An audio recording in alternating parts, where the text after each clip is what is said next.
And what a week it has been in professional wrestling. Welcome back. This is episode 10 of the Grapchats Pro Wrestling Podcast. I am your host. My name is Steve Willis. And once again, I'm joined by Matty. How you going, man? Good.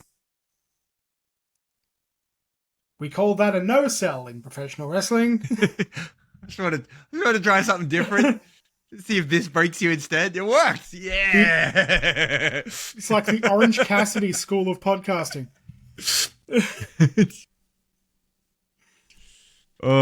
Yeah. Look, sometimes you gotta try something different. See if maybe this is funny this time.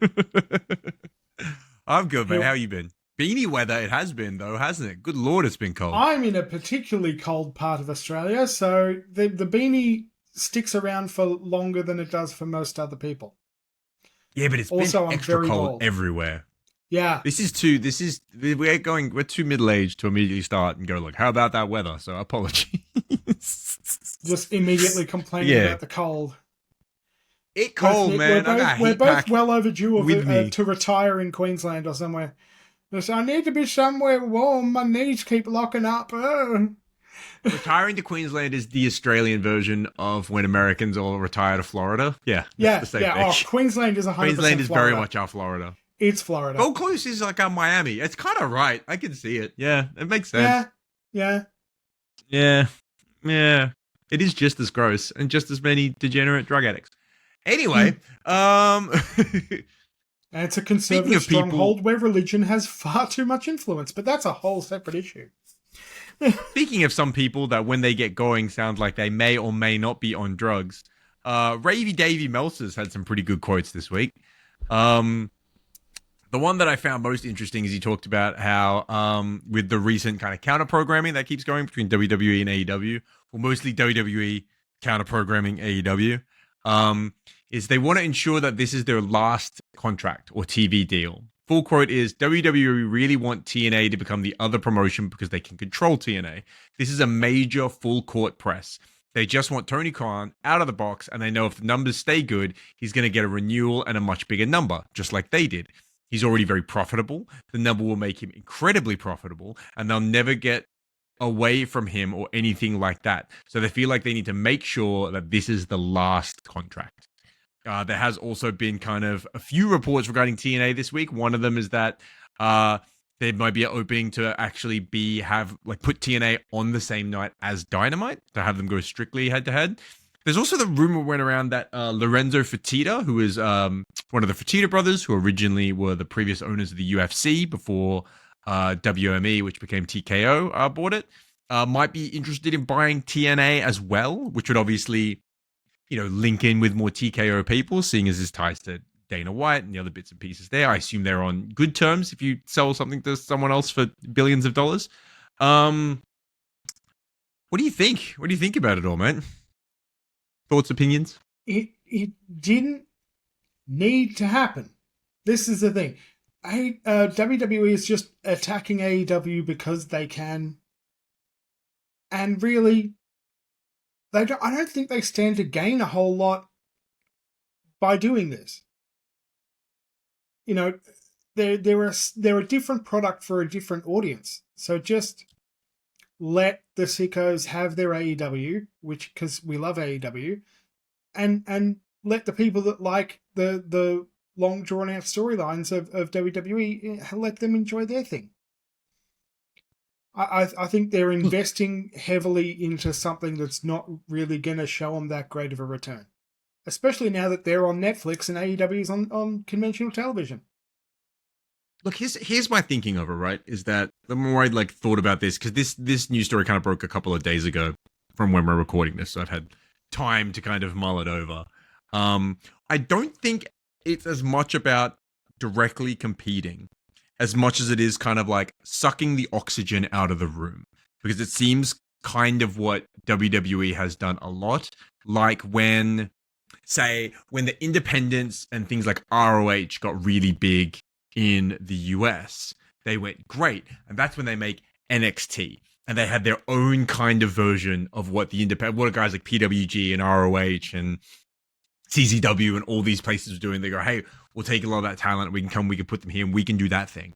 when we had the UK boom of all the different promotions over in the UK with like What Culture Pro Wrestling and Progress and all of the great stuff that was happening in the UK. That's when you got NXT UK. And it didn't have to be as good. It just had to take some of the oxygen away so that the other things kind of died off.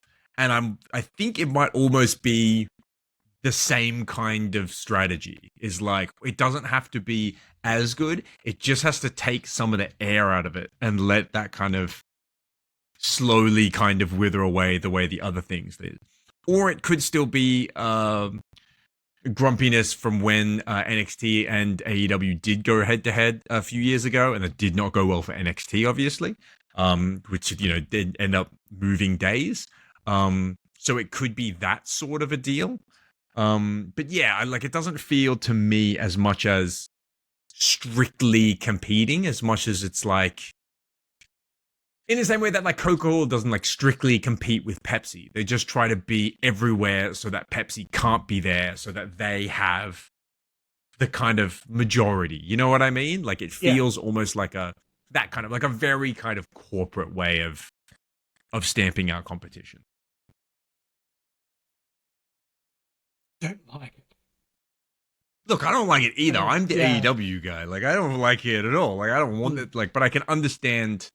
Like, I think I can understand the thought process behind it, as much as I don't like that thought process. It's not even like they have to compete really for talent either. Because, I mean, given how well things have gone for Cody and how well things have gone for Jade Cargill and Penta, like, every AEW star is going to, like, play the field when their contract is up. Like, it makes perfect sense for them to do that. And if WWE want their talent, they know what to do. But even though they didn't necessarily, right? So, like, obviously, Mariah May now, Blake Monroe, she obviously, like, you know, the dream was kind of WWE, so she went in that direction. But then you had the talk of, like, when Willow's contract came up, like Willow Nightingale, she's like, I never really entertained free agency. Like, I wanted to be here, so I continued to be here. So I think it'll, like I said, I think it'll depend on the kind of environment that gets fostered in all these various places. Also, to add to this one, apparently Tony Khan was approached by Anthem Sports twice to potentially buy TNA back in the day. Once before AEW begun, and then once again a few years back. I imagine when they were doing the collaborative stuff with like Kenny Omega was appearing over there, the Good Brothers were coming here when they were a part of TNA still, all those kinds of things. And he obviously declined to do so both times. But yeah, so all that, like, lots of interesting wheelings and dealings happening behind the scenes. There's so much coming. Speaking of TK, he did do a like an interview recently to kind of talk about the AEW's current creative process. In brief, he said we've gone back to his one singular vision of kind of what he wants and how he wants it to be. They used to book pay-per-views while the weekly TV was collaborative, and now he's outlining everything as like the overarching story between all of it. The focus shifted just from building the big pay-per-view arcs to stronger week-to-week arcs that then serve into those pay-per-views. And, like, you know, I've enjoyed it. So yeah, they've had some great TV lately. Their pay-per-views are always bangers. So yeah, let's keep it going. Absolutely. Speaking of those pay-per-views, AEW Forbidden Door, which is coming up. Oh God, that's this weekend coming, isn't it? Oh boy. Over in the O2 in London is rapidly selling out. It looks like there's a possibility that they will do more seats there than when WWE was there, which I believe was for Money in the Bank a few years ago. I think that was the O2. So yeah, crazy scenes if they can do that, but they are already at about 17,000 tickets. So that place is going to be loud. And considering the extra things that have been added to that show, should be thoroughly ridiculous. Yes, everyone in the pool has turned everyone in a cage. Yeah, which might also still be in a pool. Maybe they'll put it in a pool just for fun. In more kind of, I guess, businessy contract news, you had all the stuff that happened with Karrion Kross most recently. He went on Ariel Hawaii's show and did kind of like a full interview. The brief of it, as quoted, was, "I never received a contract, like an offer, until the last week before his expired. I got the offer. I wanted to know how they came to the valuation of that offer. When I inquired about that, they were unwilling to provide that information and told me I had 24 hours to sign. Apparently, kind of the next day, he went back. He goes, so do I have those metrics?" And they went, "No, we can't give you those metrics." He went, "Well, I can't, without that information, in good consciousness, sign a contract." To which they went, "Okay, we are rescinding this offer." And then that was that. He says he still wants to, finish up his, career in WWE, because, that is still the dream. Apparently, there was never an offer made for his wife, for Scarlett. They were quoted as saying that, like, once we're done with you, we'll sort out her. So wonderful to see the man, back and support his wife so thoroughly. But yeah, truly a weird one.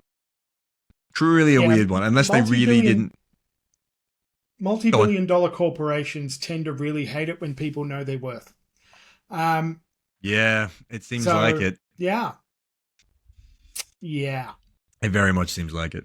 And Scarlett, but I guess it's hard to say with Scarlett because, like, she doesn't talk on Cross's behalf. He doesn't need a mouthpiece, and she doesn't work matches. So I can see where the company's coming from there. Like, why is she here? The presentation does, like, add, like, I do understand from the way of, like, pairing them together. But as talents, you've got to either do matches or do promos, and she doesn't do either.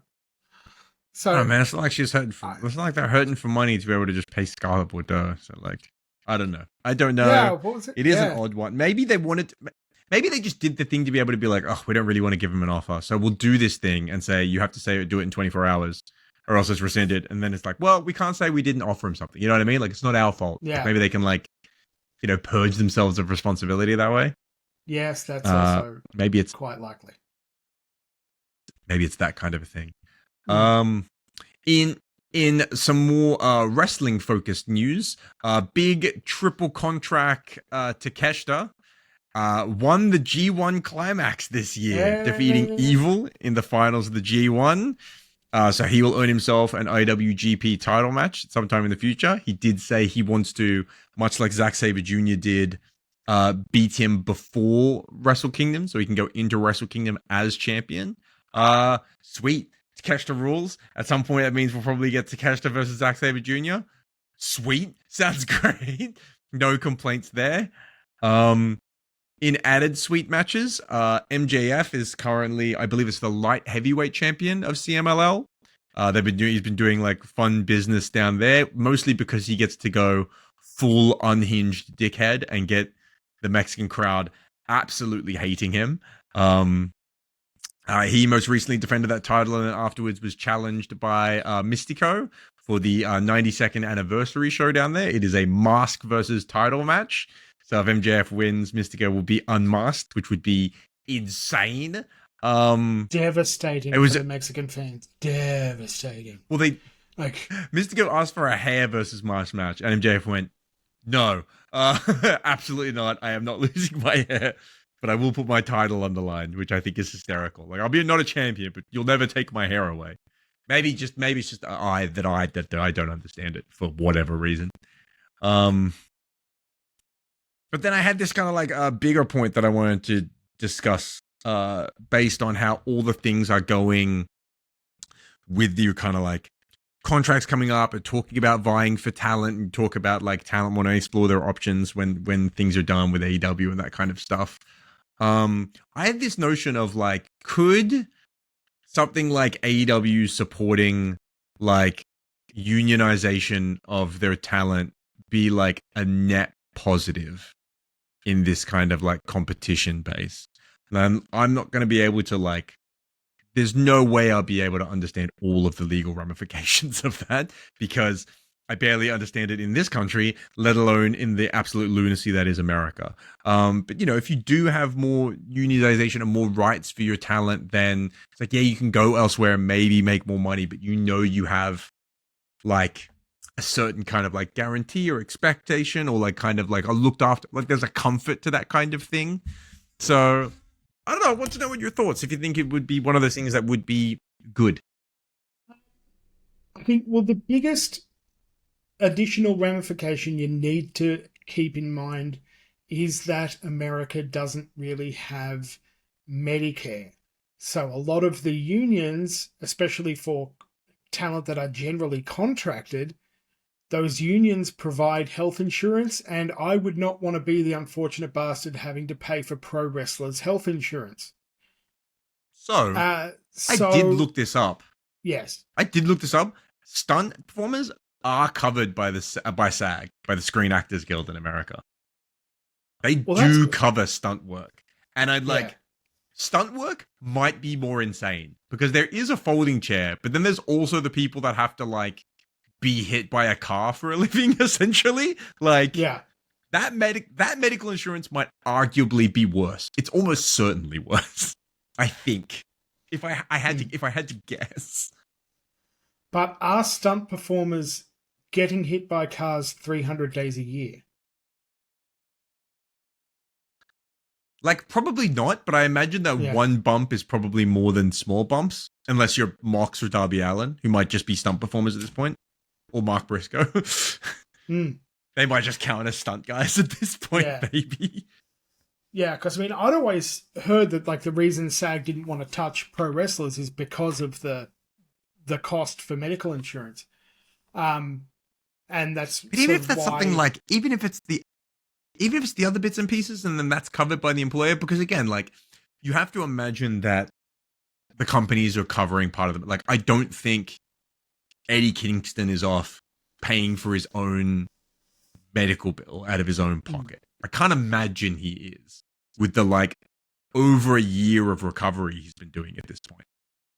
You know what I mean? Like, yeah. Was Eddie, was he injured in an AEW ring? I think it was a New Japan ring, I believe. Because you would think, Yeah, I think it was a New Japan. It was a New Japan show against Gabe Kidd. Yeah. Because WWE always pays the medical costs of anyone who's injured in a WWE ring. I would imagine, I do not know this for sure, but it makes perfect sense to assume that AEW would cover the medical costs of anyone injured in one of their rings. And then if you go and work the indies or one of the other companies, you would probably need to pay for your own medical insurance. It might be different with New Japan just because it's partnered. You know what I mean? Like, yeah. That might be like New Japan and CMLL might be like your exceptions, like that kind of a thing. But yeah, the biggest of the non-American corporate companies. Yeah, for sure. Would probably have their own. Yeah, I don't know. Like, I was just thinking about it, and like, I don't know. It seemed like one of those things where like it's the equivalent of like, hey, if we can't match your money, maybe it's like one of those things where it's better off in like benefits, like that kind of thing. You know what I mean? Yeah, because I mean, well, in terms of unionization, in terms of that solidarity of the workforce, yes, it's a great idea. All professions should be unionized because that's how a workforce should bargain with a corporation. But given what a unique situation pro wrestlers are in, especially given that it does sort of have that one top guy business model as well, which kind of goes against the solidarity of a union, and the health insurance combined with that. That's probably why there isn't a union for them yet. At least not one that is powerful enough to make any real difference. But still, I hope they do get there one day in some form or another. I agree fully and completely. That is all of the news, and at the very least, something interesting to mull over. Think about. Let us know what you think in the comment section below. if you're watching on or YouTube. to the side, or to wherever it is. I don't know. Send it by carrier pigeon. Whatever, man. I'd be interested to hear. It'll get to us eventually. However you'd like to send it. However you'd like to send it. Yes.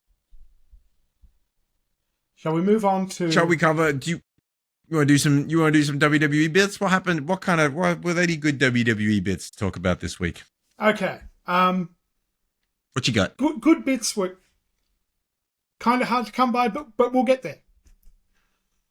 We started Monday Night Raw with a CM Punk and LA Knight promo. Great. They're both great promos.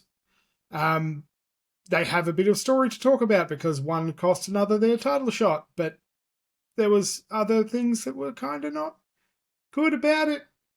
Because it's like, your baby faces don't always need to be best friends.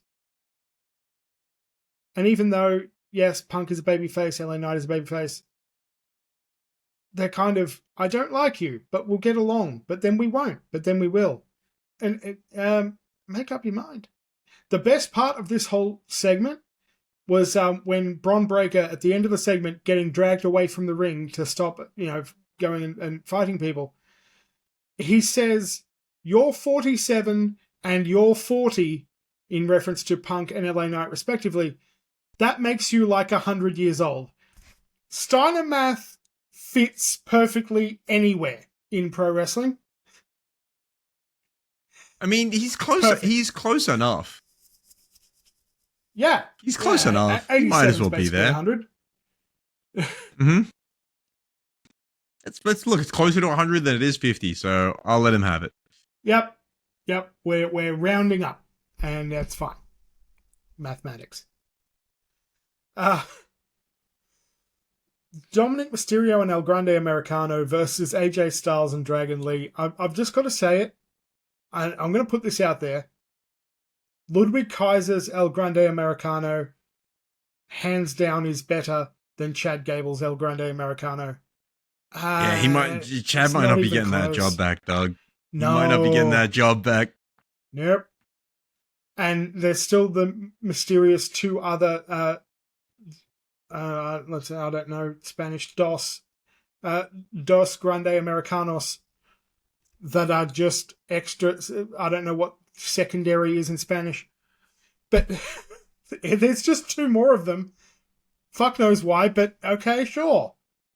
Let's go with that. We're gonna get like into the Spider-Verse, but it's all El Grande Americanos. They're just various different ones. 1,000% down for that. Let's do that. Great. We had Sami Zayn and Rusev. Was a great match.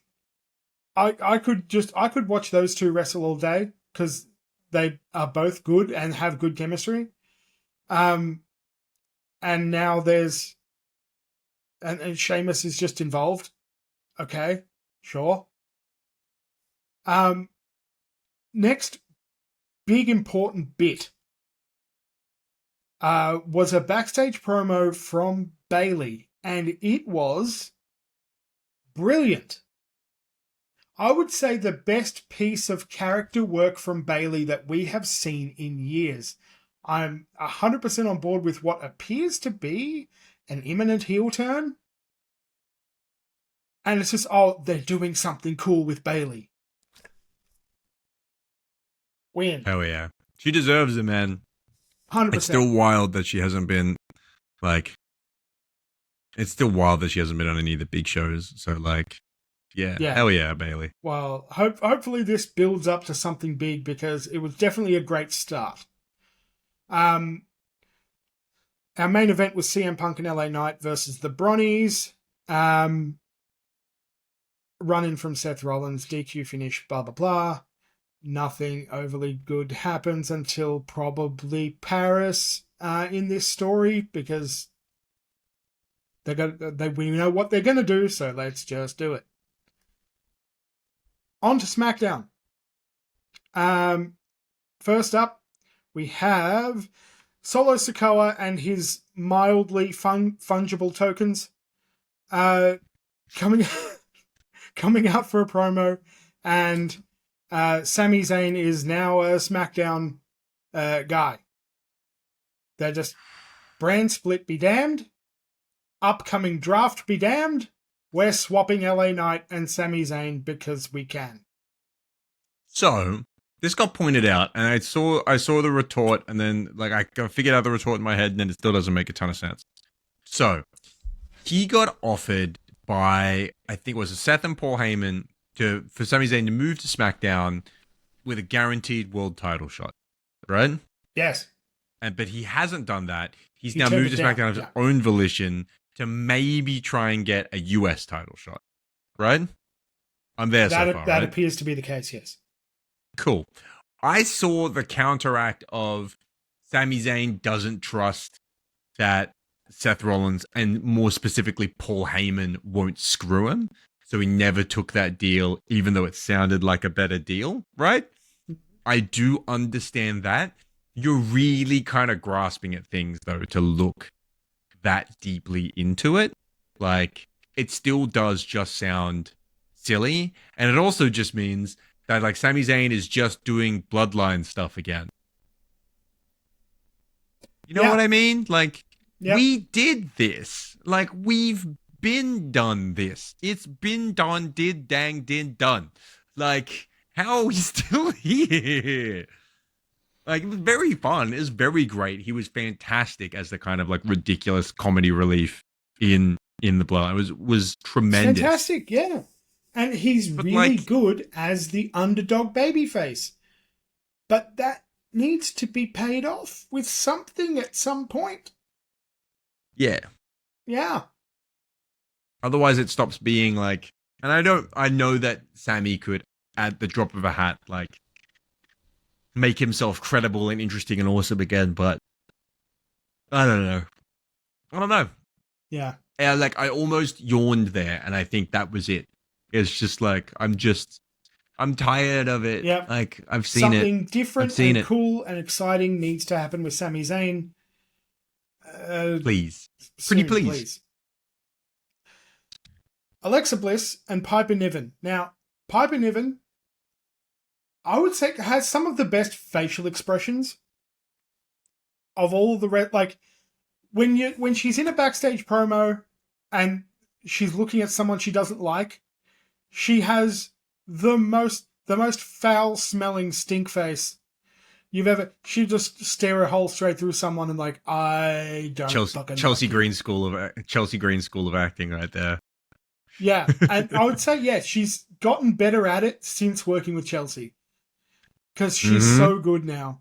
And the Alexa, Charlotte, this is still going strong. I'm still enjoying watching it. They've got their titles, and this could keep going for a while because they're really doing well. Mello Don't Miz versus Fraxium. Why they put these two back together, it boggles the mind. Like, Carmelo Hayes could be a big star. And Miz is great. He's a veteran. He's the guy that can just make chicken salad. But they did it, and then Miz went away, and they did nothing with Carmelo of any real note. So when Miz comes back, they just chuck him back together as if nothing happened. Like, come on. Come on. Give us something better. Please. Please. Please. Going on into, Drew McIntyre, great promo after he kicked Cody through the announce table. And just the usual great heel work from Drew McIntyre, counting back every beat of the previous match to show that he's not the bad guy in the situation, like that great delusional heel kind of character from him. It's what we expect, and he delivers. Great work, Drew McIntyre. The Street Profits and DIY, they put on excellent matches every time. Candice LeRae still getting involved. I think It might have been because of her indie work before WWE, because she was so known as being the woman wrestler that can wrestle the men and do so very well. They put her in this position, just hitting Hurricane Ranas on the Street Profits, left, right, and center, and not being afraid to, have physicality and get involved. I think if there's two women that I would be overjoyed to see actually get booked in matches with men, it's Rippers and it's Candice. Those are the two. Although maybe Bianca. Bianca Jade, can do it. Bianca, Jade, and Nia, all also great options. But and then any of the Japanese ladies, just out of sheer craziness. Yeah. Like there was the you know what? I'll save it for later. Oh, I was just about to say I'd love to see Chelsea Green and Penta run it back. But that did happen in Lucha Underground and was absurd. I loved Lucha Underground mainly for that. Besides, that was being the launching pad for Penta. Up after this was a backstage promo that, like, this backstage promo was brought to you by dissociative identity disorder. We have R-Truth. Okay. Backstage. Oh God, that's getting confronted. Yeah. He gets confronted by Aleister Black, and just the switch. Here comes Ron Killings. Like, it just that reminder of everyone that yes, since John Cena is now babyface, R-Truth is kind of back, but he can go full Ron Killings in a heartbeat, and I'm here for it. I want to see both of them get a sort of equal, maybe even switching back and forth during the course of a match would be amazing. Yes, thank you for doing something meaningful with R-Truth. We had a 6-man main event. Sammy, Jacob, and Jimmy Uso versus the mildly fungible tokens. And it was great. Like a 6-man main event. Babyfaces went over. It was a great moment. A great match. There's not really a whole lot to say, besides Talatonga having a lot of interference in the match, but it made sense, and it wasn't just dumb heat for the sake of dumb heat. Nothing bad to say about it, because it was a good match. It sort of closed the show really well. I think that's might just be like the Sami Zayn effect, because he's such a good babyface that like you like seeing him go over, and he also has great chemistry with everyone. Yeah, and Jacob Fatu being Jacob Fatu. True. Yeah. Yeah, 100%. Let's go on to AEW. What have we got? Because I only saw Collision. Hang on, stop. Wait, just quickly. So Cody wasn't on the show at all? No, he got his head kicked off last week. That's what. So they just didn't have him around. Didn't do like a pre-tape, nothing like that. Nope. Cool. Yep. Cena's not around at all. No Cena. He was not on this episode. Cool. No Brock Lesnar either. He doesn't show up on television. I'm just double checking that, like, so the big thing you did at the end of SummerSlam just didn't. None of that happened. None of that happened this week. We got none of that. Just nothing. Nothing continued. Other than I assume like Drew McIntyre's promo was about Cody. Phrase of the week is moving right along. Cool, great. Cool. He got mentioned by Drew, and that was Cody got mentioned by Drew. That was it. Cool. All right, just checking. Again, I didn't watch, so I actually didn't know, but I was just like, oh, the world champion and the two other biggest guys weren't mentioned at all, apparently. That's kind of crazy. Because in last week's episode, they'd already built Cena versus Logan Paul for Paris.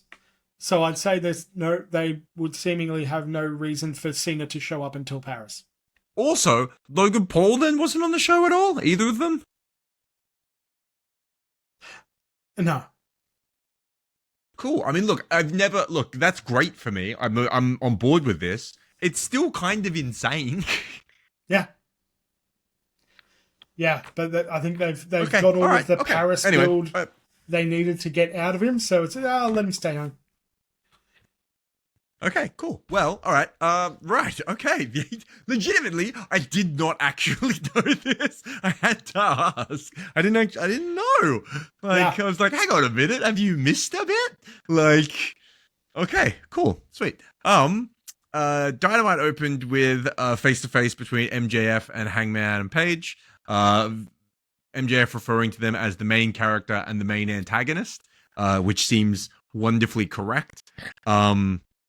It had the promo back and forth gave very big vibes to, I don't know if you've seen the most recent Superman movie, but it felt like Superman and Lex Luthor talking to one another. Like, it felt very much like your good guy and your bad guy. MJF keeps calling Hangman like Seabiscuit, saying he's going to end his reign at the first defense. Hangman like calls MJF out for being like basic with all of his shtick. He also reminds him that Seabiscuit wins in the end because that is what happens in that story. I love that bit because then Hangman just essentially you can tell Max just thought up the name Seabiscuit because he thought horses, Seabiscuit without actually watching it or reading anything about it. That just go, yeah, perfect. Well done. Yep, and then Hangman essentially out-talked the devil. He's like, you cannot break me. If you think you could break me after all the other stuff I've already done, like, he's like, oh, you're vulnerable when you're mad. And he said this, and I'm like, are you sure? I saw the man when he was mad. He burned the guy's house down and then caved his head in with a chair. Like, I don't know if that's the guy you want, man. Yeah, make me angry because I'll burn a motherfucker's house down and I don't give a single fuck. Just... Yeah, make me mad. That's a smart move. Great work, Max. But he goaded MJF. He's like, you do not get this anything unless you use your title, like, and you lose that contract, and just goaded. And then Max said, he's like, fine, I'm cashing it in. Forbidden Door, use the contract. And then you watch the like it dawn across his face what he'd done, and you watch Hangman smile and be like, he's like, then Max, I will see you at Forbidden Door, dumbass, and then just walked out on him, which is perfect. These two are fantastic. There's nothing. Yeah, you don't really need to say much more than that. It's great. Would you be in a pre-sale for a dumbass T-shirt? Because that has to be a T-shirt now. There has to be a dumbass T-shirt. I think about it. I don't know if I want to wear a shirt that says "dumbass" across the front of it, but like maybe something. Maybe something. Also, side note: I went to watch that Superman movie. It's already gone from my local cinema. Oh, that's sad. It's a good... Yeah. I think it's on digital now. You can get it, but it's a good-ass movie, man. I loved that movie. Yeah. I'm a big Superman fan, so it hit all the right notes for me. Speaking of being a big fan, up next we had Jon Moxley. He refuses to take a day off, defeating Kevin Knight. Great showing for Kevin Knight. Again, another one of your like young and upcoming talent, given lots of time. Then you have Mox gets the choke out win. Then you have Speedball trying to, kind of save his partner from the post-fight beatdown. And then the Death Riders kind of subdue him. Then Darby Allin makes his way down with a skateboard and the body bag. And then you've got the other guys recovered to try and even the odds. But then you get the Death Riders overwhelming with numbers. And then it looks like they're going to put Darby Allin in the body bag. And then out of nowhere, Will Ospreay comes back, who did a long time ago say to Darby Allin, I need to sort out this stuff with the world title first, and as soon as that's out of the way, I will help you and the Death Riders. And true to his word, Will Ospreay comes running out of nowhere, makes the save, and then says, you and your boys tried to snap my neck, and now I'm going to snap yours. And he challenges Death Riders to a lights-out steel cage match at Forbidden Door later on. So we find out that Mox's team begins as Moxley, Claudio, Gabe Kidd versus Darby and Will Ospreay. Will Ospreay then says he's gotten on the phone with an old mate from New Japan, and then Tanahashi is added to the face side of things. then you get this backstage segment where Mox finds out. They go Tanahashi, and you watch it like, wait, Tanahashi? That Tanahashi. Then you watch it, you're like, shit, I have to now deal with the ace of New Japan. So they have him knocking on the door of like the extras changing room, and it opens, and then there's two random guys sitting in there, and he's like, no, not you two guys, fuck off. And then the camera pans down, and the Young Bucks are sitting there because they're relegated to the extras room. And when the fall from grace storyline of the Young Bucks, I'm loving it. It's such a wonderfully silly touch. So then they do that they add the Young Bucks to Moxley's team. So then the face team adds Kota Ibushi and Kenny Omega. So your final rundown is Jon Moxley, Gabe Kidd, Claudio Castagnoli, and the Young Bucks versus Will Ospreay, Darby Allin, Hiroshi Tanahashi, Kenny Omega, and Kota Ibushi in a lights-out steel cage match. Everybody in the cage. That's gonna be some of those guys are gonna disintegrate, and it's going to be such a wonderful car crash. Like, what in the this is? It looks like one of those Mortal Kombat level fatalities. team on both. It's an Avengers level team on both sides. It's ludicrous. Yes, but given that half the bodies in there are held together with spit and glue, I'm just thinking, the Mortal Kombat fatality, when the bodies just kind of explode. They're just chunks that might happen. They'd be gibbed, like in a... like the old Unreal Tournament days. Whatever gets Moxley to finally take a goddamn vacation.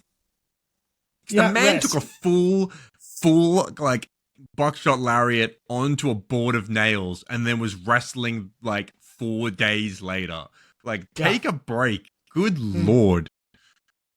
Anyway, we got a big showing from the ladies after this. You get your kind of like classic Dynamite multi-person WrestleFest. This time, ladies edition. Alex Windsor, Queen Aminata, and Willow Nightingale defeated the team of Mercedes Moné, Thekla, and Sky Blue, which is great and ridiculous and fantastic.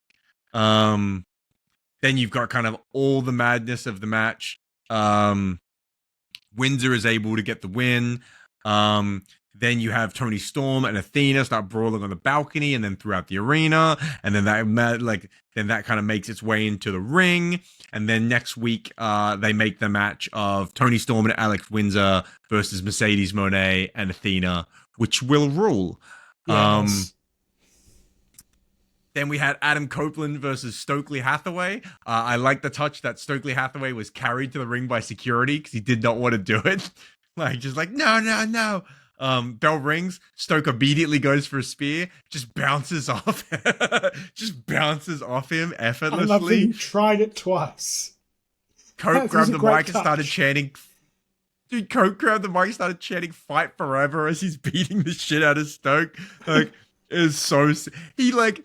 At one point, he's like, this guy has no hose. Are there any hoes in the audience? And someone puts their hands up and they're like, some girls like, you fuck me? Yeah. He's like, would you fuck Stokely? She's like, hell no. Like, so stupid. So ridiculous. Cope does win by DQ because FTR come out to kind of like beat up on Adam Copeland, who is saved by Christian Cage. Holding Spike, the big board full of nails, who kind of like, then they have Nick Wayne trying to come behind him for a chair, but he's ready for it, smacks the chair out of his hand with the big bridge. Cope spears Kip Sabian. Cope turns Christian around, gives him the big hug, and then they get this kind of like nod of embrace. And then another match gets made for Forbidden Door. It is Adam Copeland and Christian Cage versus Kip Sabian and Nick Wayne in a tag team match. Which someone correctly pointed out on Twitter that the last time that Christian and Edge tagged together, Nick Wayne was not yet born, which is horrifying. Oh, God. I think it's only by a couple months. My the back fact hurts it's still more true now. Is upsetting. It's still upsetting. Yeah, it made my back hurt. It's still very upsetting. Yeah. We also get our next big men's WrestleFest of the week. Which is the Young Bucks, Kyle Fletcher and Josh Alexander of the Don Callis family versus Brody King, Tomohiro Ishii, and Hologram, and then an extra add-on for from New Japan for the upcoming Forbidden Door, which is Hiromu Takahashi, the light heavyweight absolute genius, decides to be the addition. He wins that for the babyface team. And then after the match, Tony Khan makes another match official for Forbidden Door. It will be Kyle Fletcher versus Hiromu Takahashi for the TNT title. That will rule so hard. So goddamn hard. That absolutely can steal the show. And then right at the end of the show, your final match, which was another nice little like triple 6-man wrestle fest, was the Ops defeating LFI. Great little match to end it on to like get us to our closing segment, which is Hangman kind of walking to the car park to getting interviewed by Renee, where he is attacked from behind by MJF and bounced his head off a few cars and goes and holds him there and goes like, "Don't worry, I will break you. I will break you." And that is how Dynamite went off the air. Much like Dynamite opened with our men's AEW World Champion, Collision opens with our women's AEW World Champion with timeless Toni Storm speaking on Athena. She is fantastic. She runs down her many nicknames or different monikers. My favorite of which was "You are the fallen goddess," which means even the good Lord took one look at you and said, "Holy shit, you're annoying." Fantastic, Toni Storm. Wonderful. Just absolutely ridiculousness. Before she could get through too much of it, though, she is attacked by Athena, and then Billy Starks runs out to kind of continue that beatdown. They're like, Athena is mocking her, saying, "If this is where the best wrestle, why is this bitch sitting at the top?" Then we're going to get this like big double team beatdown, but Athena is saved by Tony is saved by Mina Shirakawa, who runs out to get the save, and then you get this lovely reunion between Tony and Mira, which was cute. We got more kind of ludicrousness between Jon Moxley, Wheeler Yuta, and Jet Speed. Wonderful match going on there, which is all over the place.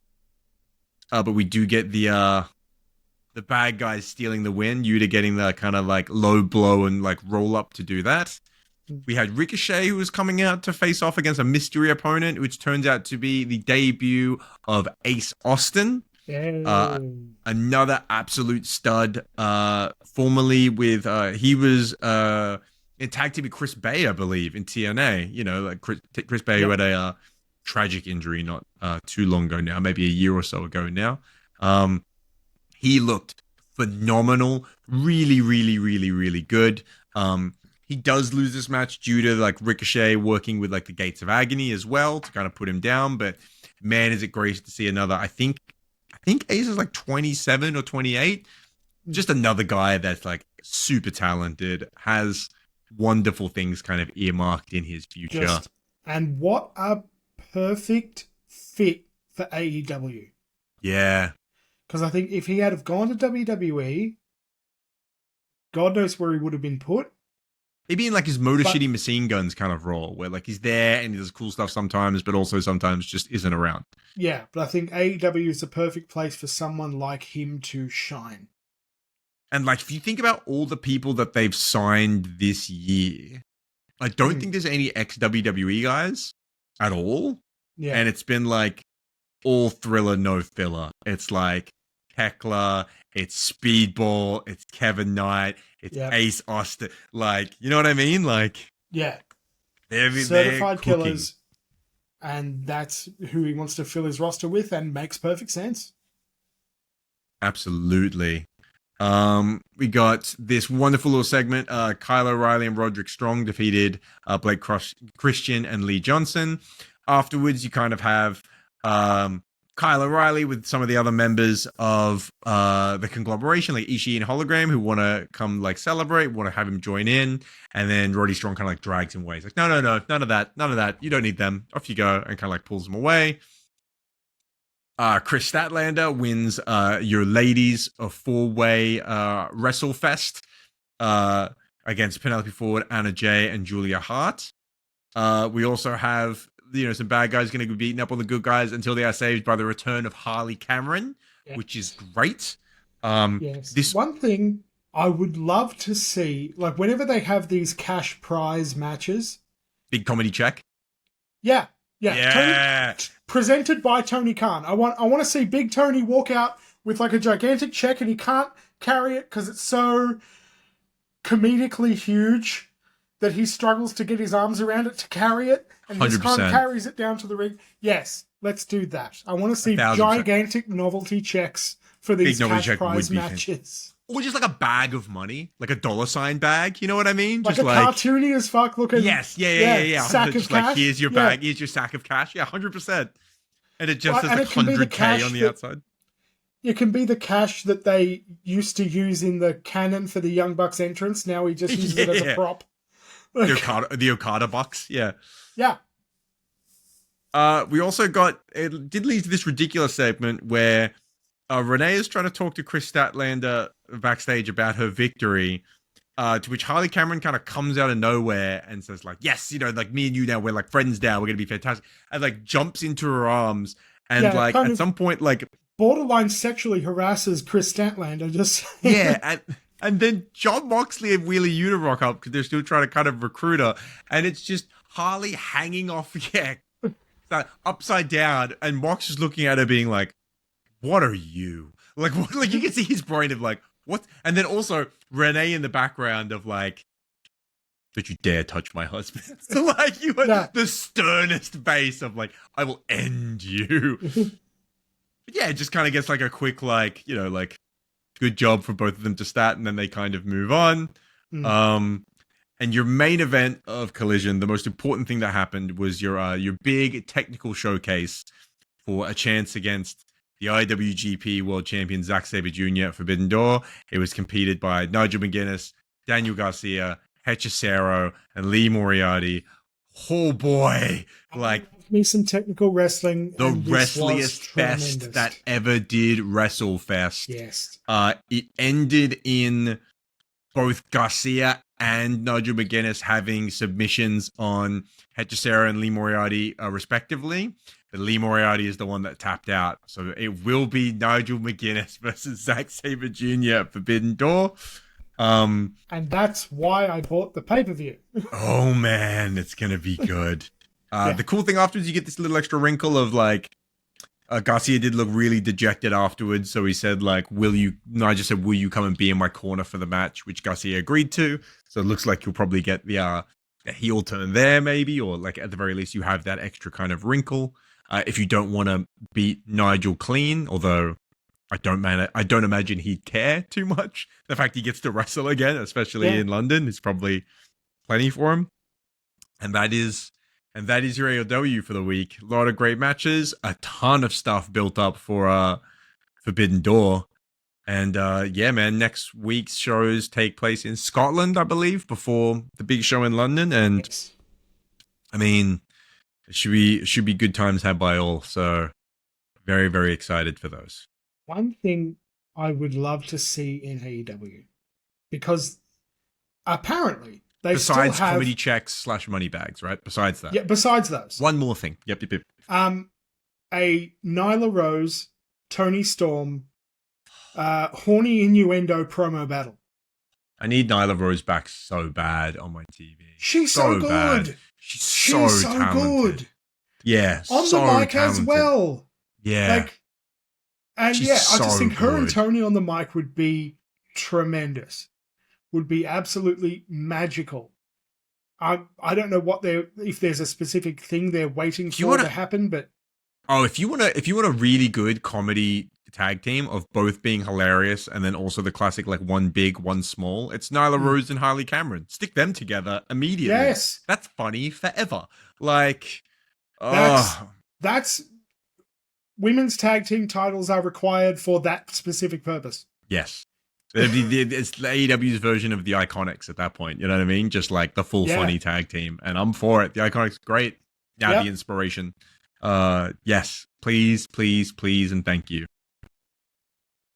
We're going to do 2 YouTube recommends this week because I had one and then you reminded me of another one. So we're going to double up on the YouTube pick of the week. We're going to double up on the YouTube pick of the week. The first one that I had in mind was because it is, we did have the G1 Climax we talked about before.